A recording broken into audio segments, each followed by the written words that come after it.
Yes, welcome back. Welcome back, David. Again, this is going to be a regular thing for us because honestly, I'm having too much of a blast. Yeah. Today's movie actually is a obscure comedy starring Michael Caine and Ben Kingsley. It's called Without a Clue. The reason why I absolutely love this one and I keep wanting to tell people about it is, well, first off, Sherlock Holmes is really popular right now. So I always tell people, if you love Sherlock Holmes, this is like a great parody comedy.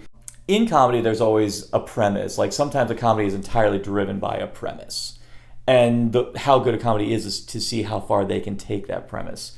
Like I just recently reviewed Game Night, and that premise has been done to death, but the way they did it made it work.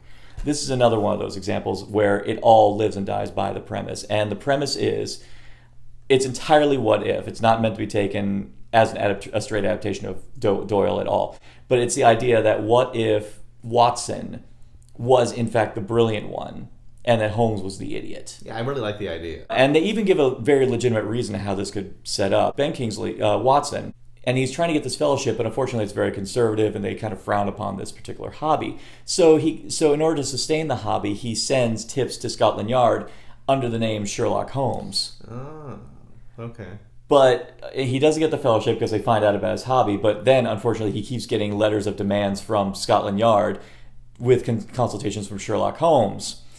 So he feels behooved to have to find an actor to play Sherlock Holmes. Unfortunately, the only actor he could find and probably afford is this drunken, womanizing, gambling miscreant. And that's who Michael Caine plays.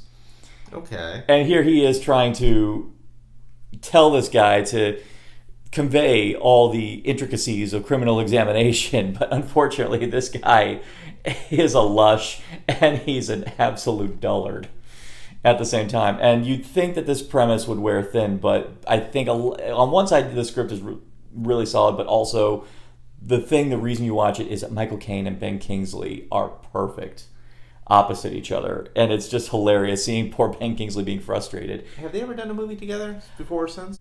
To my knowledge, I don't know. I mean, you'd have, but then that's just an incredible combination. But the film also has Jeffrey Jones and Lisette Anthony, who you might remember from Krull. I tried very hard to forget Krull. Don't forget it. Riff Trax is going to be. I know. That is true. Yeah. But she is in this one as well. Oh, and Paul Freeman, Belloc from Raiders of the Lost Ark. Really? Yeah, Okay. And this is not a spoiler because it's even announced in the credits. He plays Moriarty. So I think I built it up enough. So for those at home, this is Without a Clue.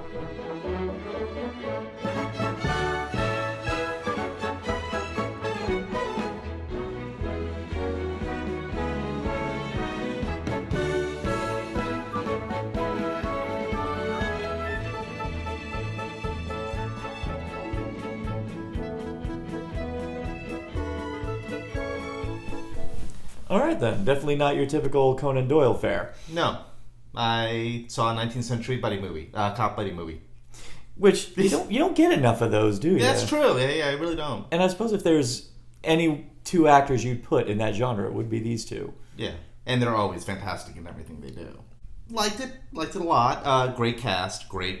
It's good, but it's not a... It's not going to be influential. It's not going to... And I did not promise that it was going to be like that. Right. Yeah, it's just one of those ones that showcases actors doing things that you don't really commonly see them do. If you're a fan of either of those two actors, it's very much worth seeing, and it's probably a movie that you haven't seen with those two actors in it. Would you even say if you're a Sherlock Holmes fan, give it a must? Yeah, why not? Yeah.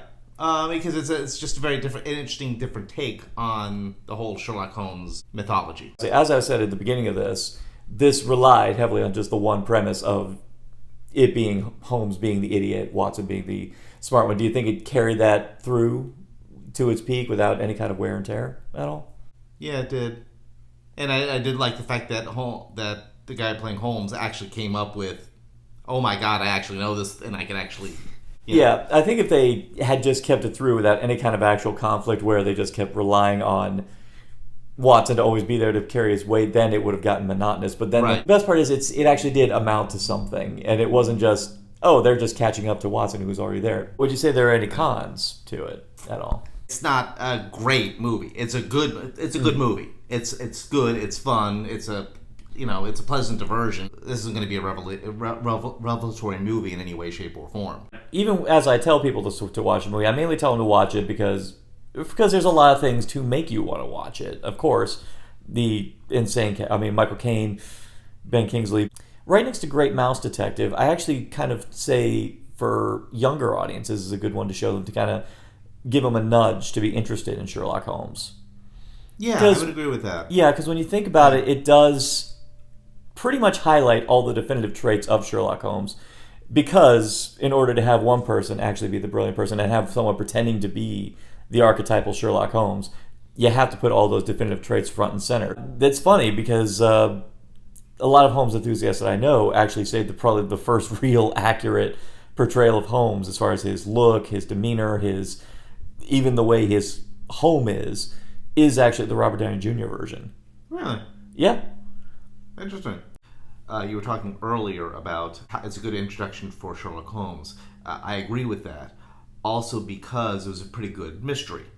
Mm-hmm. And that there were a few twists and turns in there, that the clues were there if you picked up on them, but you probably wouldn't, that you would see in a second view. What was the twist that took you off guard? It didn't take me off guard, but it's a spoiler, dude.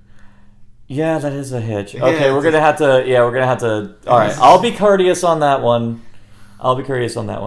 My understanding about Arthur Conan Doyle was that he did this kind of as a lark and was not happy with it.